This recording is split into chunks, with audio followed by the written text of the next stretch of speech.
Hi class. In this video, what I want to do is I want to walk you through, excuse me, problem number 5 on your homework.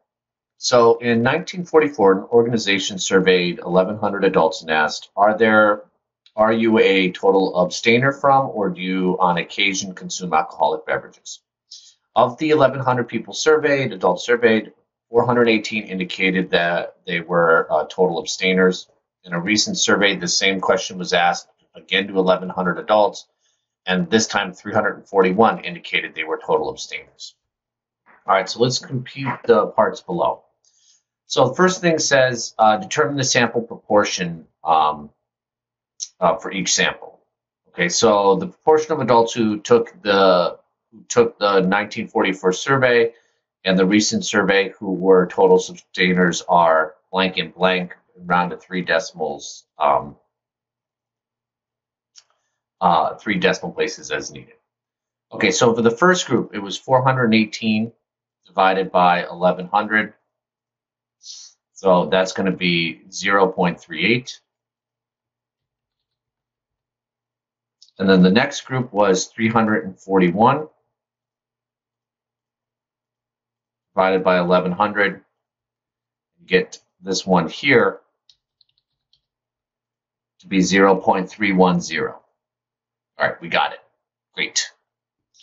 All right, has the proportion of adults who totally abstained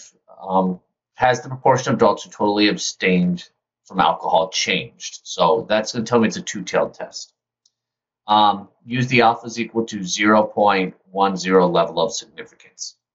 All right, first verify the model requirements. Well, the samples need to be independent. We need to have the number check to work out.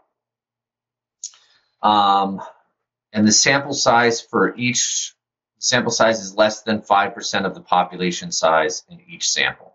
Okay, right there. That's all you needed for those. Okay, you didn't need any others for this. Those are the basic requirements for a hypothesis test here for two proportions. Okay, so the next one here, identify the null and alternative hypotheses for this test. Let P1 represent the population proportion of 1944 adults who were total abstainers, and P2 represent the population proportion of recent adults who were total abstainers. So now remember here what we wanted to do. If you look, we wanted to test to see if it's changed. So that tells me it's a two-tailed test here. I'm not saying it's gone up or gone down. I'm just testing to see if it's changed. Okay, we got it. All right, find the test statistic for this hypothesis test. So again, what you're going to do is you're going to load up StatCrunch for this. And to do this, you're going to go stat, proportion stats, it's to sample, and it's with summary. So the first one was 418 people out of 1,100. And the next one was 341 out of 1,100. Let me just quick verify that. Yep. So it's already set up to perform a two-tailed test, so I'm just going to hit compute. And this right here, this Z-stat, okay, this is our test statistic right here. So they want it to 2 decimal places. So it's 3.45. We got it. Great. What is the p-value? Well, if you look back, it's 0.0006. They want this to 3 decimal places. So it's going to be 0.001 when I round it. We got it. Perfect.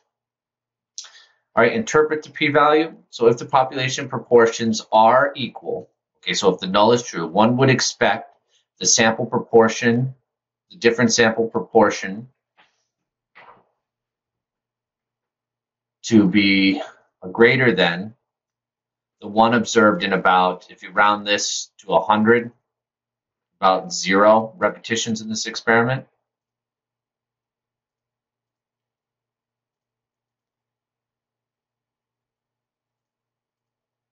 Sorry, I had to change that to the greater than the absolute value. I'm sorry, because this is a two-tailed test, because it can be less than or greater than. So you just saw me made a mistake, so don't make that mistake in your homework.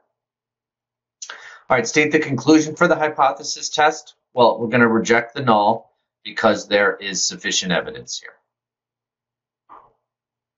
And we got it. All right, thanks everyone. Hope this helped.